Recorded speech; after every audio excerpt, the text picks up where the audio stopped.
Éminence, bonjour. Votre dernier ouvrage s'intitule Pour l'éternité. Quel a été l'axe majeur qui a guidé votre réflexion?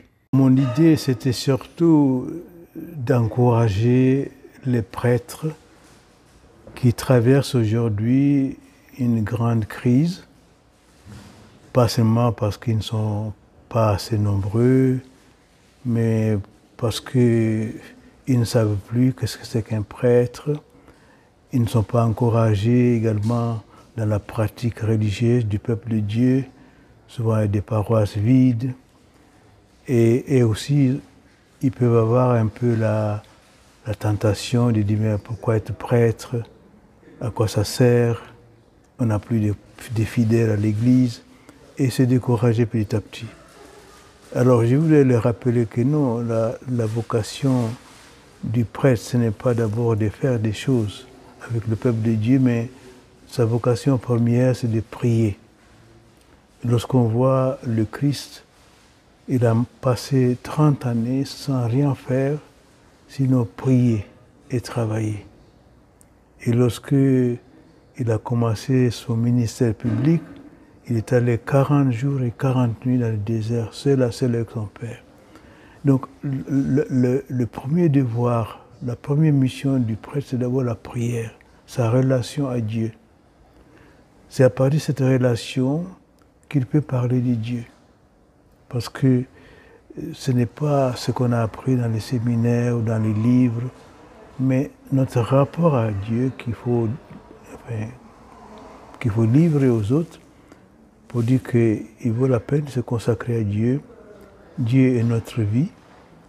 Sans lui, nous sommes comme un arbre sans racines. Sans lui, nous sommes comme un fleuve immense, mais coupé de sa source. À la longue, ce fleuve se dessèche et meurt. Alors, justement, cette prière, vous avez l'impression que cette place fondamentale que vous dites de la prière, de la relation à Dieu, eh bien, elle s'amoindrit, ou en tout cas, elle perdrait de son importance comme place cardinale? Je crois que beaucoup de prêtres pensent qu'il faut faire des choses, qu'il faut s'engager, qu'il faut animer, il faut beaucoup de mouvements. Non, je pense qu'on donne plus assez de place à la prière, c'est-à-dire donc de place à Dieu. Donc, parce qu'on est trop pris, on a trop de villages à desservir, on a trop d'activités, on n'est pas assez nombreux. Donc on se lance dans l'activisme, quoi. Or, le prêtre n'est pas fait pour faire des choses, mais pour être comme le Christ, être le Christ.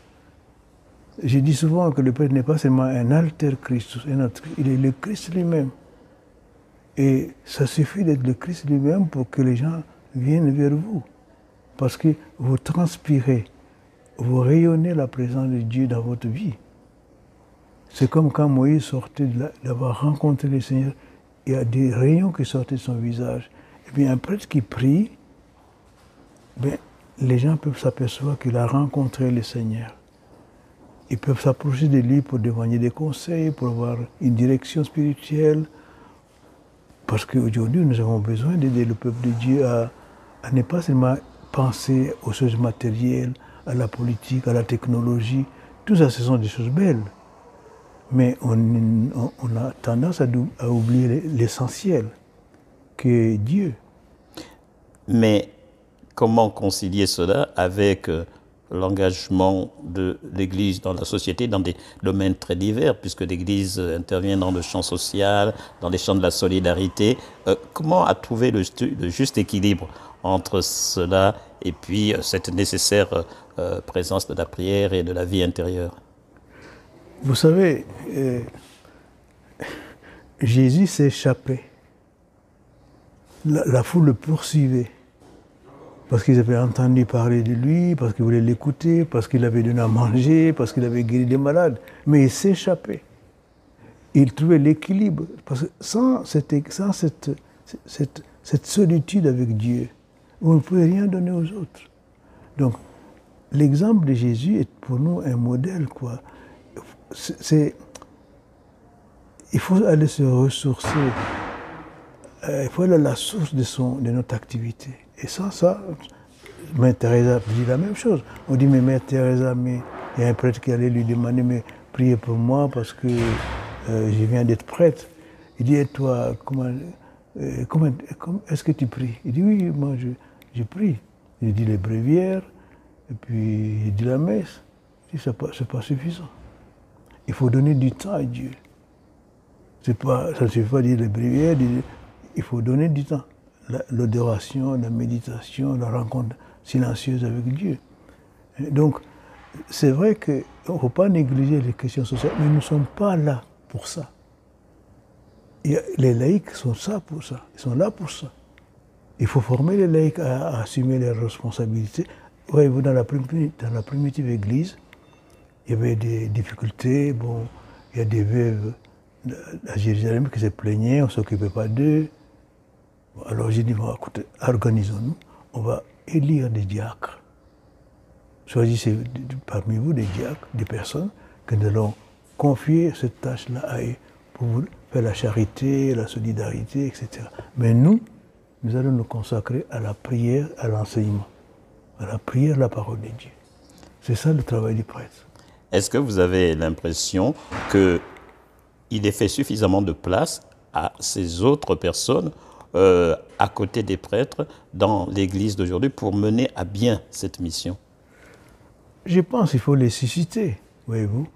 Je pense qu'il y a de bonnes volontés, il y a beaucoup de personnes qui veulent faire du bien, ou qui ont du temps. Bon, il faut les trouver, quoi. Il faut les susciter aussi. Et puis la communauté peut dire, mais nous avons des personnes tout à fait libres, qui peuvent faire ceci, qui peuvent faire cela. Mais il faut les former aussi. L'Église n'est pas une ONG qui fait des choses sociales. Mais en faisant ça, on exprime notre foi. Parce que, voyez-vous, faire du bien, c'est pas facile. Il faut aller à la source de celui qui est le bien lui-même. C'est Dieu qui est le bien. C'est lui qui m'inspire à aller vers les autres. Sinon, on est trop égoïste. Ou bien on veut se vanter, ou bien il est très généreux, on veut des louanges. Non. Pour faire du bien, il faut aller à la source. Et le bien suprême, c'est Dieu. Pour faire la charité, il faut aller à la source. Et l'amour, c'est Dieu. Pour être généreux, il faut aller à la source. Et le plus généreux des hommes, des êtres, c'est Dieu. Voyez-vous. Tant qu'on ne puise pas à la source, on s'épuise. Voyez-vous.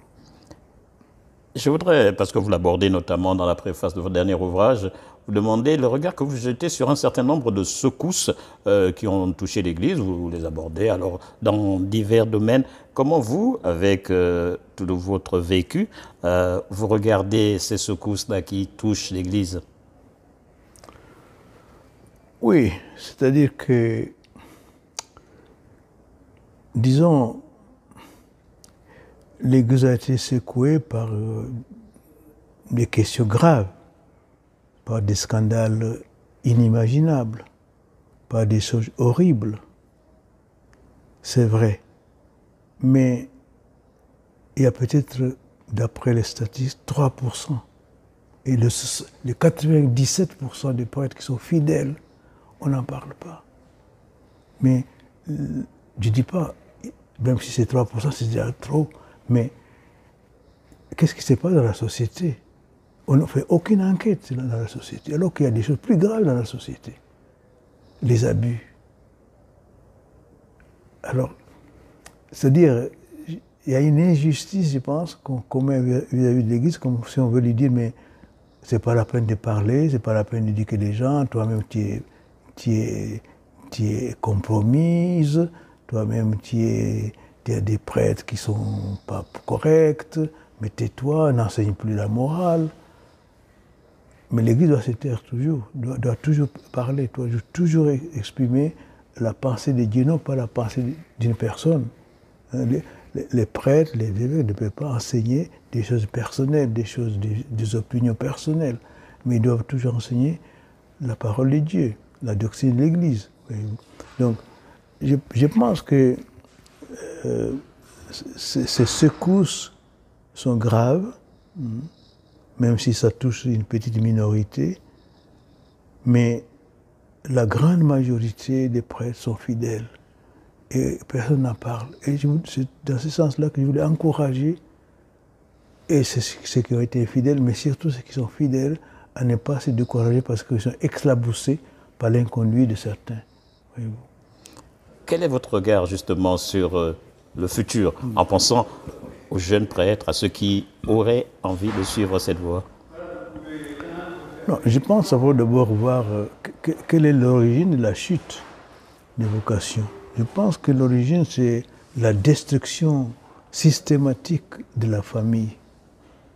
La famille est détruite en Occident. Des gens ne sont plus fidèles dans leur famille. Et donc, ils n'ont pas d'enfants en plus. Où voulez-vous trouver des séminaristes? Où voulez-vous trouver des vocations? Ils ont peut-être un enfant, 2 maximum. Ils ne vont pas les laisser aller au séminaire. Donc, je pense qu'il faut d'abord reconstruire la famille, parce qu'en détruisant la famille, on détruit l'Église, on détruit la société. La famille ne se renouvelle pas. Bien sûr, la solution est de faire venir des émigrés, mais ce n'est pas la solution. Donc, je pense que la chute des vocations vient de la destruction des familles, et des familles qui n'ont pas d'enfants, où les enfants sont comme perturbés parce que papa et maman ne sont plus ensemble, ils ne savent pas où aller, et puis ils n'ont pas de conseils vraiment cohérents. Le papa dit ceci, la maman dit cela, donc ils sont perturbés, ils ne peuvent pas être attentifs à un appel de Dieu. Voyez-vous. Donc il y a d'abord ça, refaire la famille, et puis aussi des familles on prie. Si on ne prie pas, on ne peut pas entendre l'appel de Dieu. Qu'est-ce qui aujourd'hui fait la joie de Robert Sarrat, le chrétien, le prêtre, le cardinal? Qu'est-ce qui fait votre joie après toutes ces années au service de Dieu? Non, je remercie Dieu de m'avoir appelé à être chrétien d'abord, de m'avoir appelé au sacerdoce, de m'avoir appelé à l'épiscopat et de me mettre au centre de la chrétienté. Donc vraiment, je remercie Dieu pour ça et je suis très heureux. C'est une joie que je ne mérite pas, mais je suis comme émerveillé de ce qu'il a fait de moi. Et je voudrais lui rendre ce qu'il m'a donné, c'est-à-dire le servir avec joie, avec enthousiasme, sans peur, servir le peuple de Dieu, l'encourager à croire, l'encourager à approfondir sa foi chrétienne. Et c'est pourquoi j'essaie d'écrire des livres pour dire, Dieu nous parle encore aujourd'hui, Dieu s'intéresse à nous aujourd'hui, même si nous ne nous intéressons pas à lui. Et voilà ce qu'il nous dit. C'est tout. Et je ne prétends pas être une solution, mais c'est une contribution que j'apporte à l'Église pour que les chrétiens se sentent comme nourris, comme éclairés, comme qu'ils puissent découvrir surtout que Dieu s'intéresse toujours à eux, qu'il veut leur parler, qu'il veut leur donner une doctrine, un enseignement qui est comme un chemin qui va les conduire vers Dieu, un rapport personnel, parce que c'est ça la foi, avoir un rapport personnel avec Dieu. Ça ne suffit pas d'aller à l'église si on n'a pas de rapport amical, de père en fils, de rapport de confiance. Et c'est ça la foi. Lui faire confiance et abandonner sa vie entre les mains de Dieu. C'est ça. Donc je suis très heureux de ce que je fais. Et je ne dis pas que c'est toujours facile.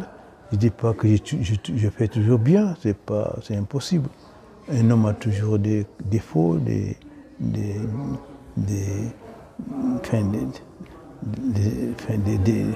difficultés pour réaliser sa mission. Mais on essaye toujours d'être fidèle à ce que Dieu attend de nous.